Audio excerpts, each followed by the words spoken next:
I'm Seth with Hornady Manufacturing. We're here at SHOT Show 2018. We're going to show you some of our new products. We're also going to take a look at the rest of our reloading tools. The first new product we're going to check out is the Rotary Media Tumbler. This uses the stainless steel pins that are getting very popular. This tumbler will hold up to 5 pounds of cartridge cases, which is the equivalent of about 350 .223 Remington rounds. It'll clean them very vibrant shine, high polished look, very quickly, very efficiently. To couple with that, we have our Rotary sifter.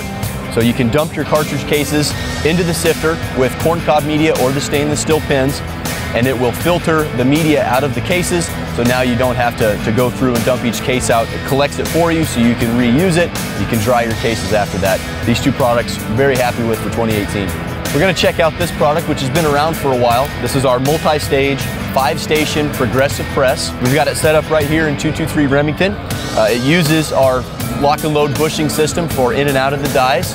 Seen here, we've got our case feeder and our bullet feeder set up. We've got a tool rack, the light accessory, a lot of modularity with this press. That allows the reloader to have the option for just a case feeder, just a bullet feeder, both, none. It's really up to you. Incredibly easy to run, very high leverage on the handle. Sizing cases is a breeze, and you can load a very high amount of ammo in bulk quantities, and it's still very high quality. For more information on these products and more, visit Hornady.com. I'm Seth, you're watching Rated Red.